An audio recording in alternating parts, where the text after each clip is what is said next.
High বন্ধুরা, good morning. সকাল সকাল শুরু করছি আজকে তোমাদের সাথে নতুন একটা ব্লগ। তবে এইটা যেটা তোমরা শুনছো এই কথাটা আমি পরে বলেছি। আগে তোমাদের সাথে সকালটা আমার নিজের কি দিয়ে শুরু করেছিলাম, কিন্তু সমস্যাজনক কারণের জন্য তোমাদের কাছ থেকে আবার আমাকে ওখান থেকে বিরতি দিয়ে নতুন একটা পদ্ধতিতে ফিরে আসতে হলো। এখন তোমাদের সাথে কথা বলছি। চলো, সারাদিনে কি করছি তোমাদের সাথে শেয়ার করছি। আর আজকে দিনটা ছিল রোববার।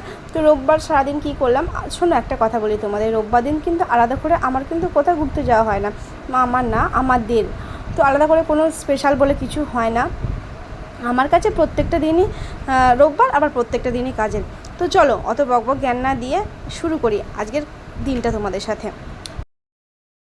আর ওই যে সারাদিন খাই দাই ঘুমাই, মানে আমার এত আলস্যি হয়ে গেছে প্রত্যেকটা কাজেতেই। কি বলবো তোমাদের, কোন দিন আর কাজ করেছি, শুধু সারাদিন খেয়েছি ঘুমেছি। কাজের সেরকম আমার নেশাই নেই, শুধু খাই দাই ঘুমাই, বুঝলা। তো দেখো, সকাল সকাল আগের দিনও তোমাদের দেখেছিলাম, এখনও দেখাচ্ছি।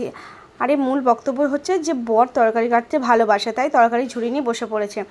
আর এদিকে দেখো আমি রান্না করছি। কি রান্না করছি তোমাদের সাথে শেয়ার করি।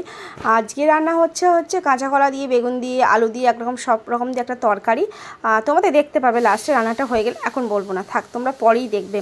তো চলো রান্নাটা করে নিই ঝটপট। আর একটা তোমাদের সাথে কথা বলি, শেয়ার করি কথাটা, যেটা টাইটেল থাম্বনেলে তোমরা দেখছো। তো সেই ব্যাপারেই বলি যে এত আলিশি নিয়ে কি কোনো কাজ করলে কোনো দিন এগোতে পারবে? একদম ঠিক কথা। এত আলিশি করে তোমাদের সাথে আমি আসছি, কিন্তু তোমাদের ভালোবাসা পেলে সেই আলিশিটা কেটে যাবে। কিন্তু সেই একটু ভালোবাসা পাচ্ছি, তো একটু করে এগিয়ে যাচ্ছি।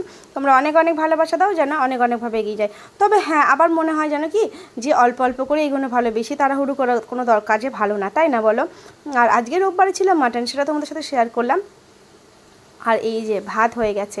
আর মাটনটার মধ্যে ছিল কিন্তু একটু ঠাকুরের প্রসাদ, মানে আমার শ্বশুর পুজো করে, শ্বশুর মশাই মানে বাবা পুজো করে, তো সেখান থেকেই পেয়েছিল। আর একটু আনা হয়েছিল, সেই দিয়েই করা হয়েছিল।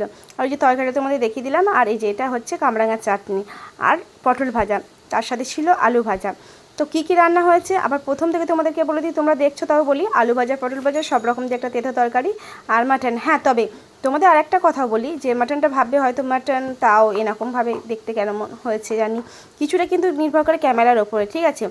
আর একটা কথা, সত্যি কথা বলতে কি বলো তো, আমরা তেল মশলাটা কমই খাই, খুব একটা তেল মশলা কিন্তু আমরা খাই না। তো এই হচ্ছে ব্যাপার। চলো খাওয়া দাওয়া সেরে নিয়ে। আর আজকে কিন্তু ফার্স্ট টাইম আমি খাওয়ার ভিডিও তোমাদের সাথে শেয়ার করছি, মানে খাওয়া দাওয়াটা বসে কি শেয়ার করছি। খুব লজ্জা লাগতো, কিন্তু এখন বিশ্বাস করো অনেক লজ্জা কেটে গেছে, অনেক লজ্জা কেটে গেছে। তোমাদের সাথে মানে সবার সামনে ভিডিও করতে, তোমাদের সাথে কথা বলতে, খাওয়ার ভিডিও তো অনেক সামথিং। একটা ভিডিও সব তো বলা যায় না, সব আস্তে আস্তে তোমরা জানতে পারবে। তো যাই হোক, আর শোনো, আর একটা কথা তোমাদেরকে বলি। অনেকজনাই বলে যে তোমার ভিডিও দেখছি খুব ভালো লাগছে। এটা তোমাদের কাছ থেকে সব থেকে বড় পাওনা, যে অনেকে বলে, অনেকে তাকায়, বলতে পারে না কিছু। তো তোমাদেরকে বলছি, সামনাসামনি দেখা হলে কথা বলো। তো চলো আজকের মতন বাই, আবার পরে দেখা হবে।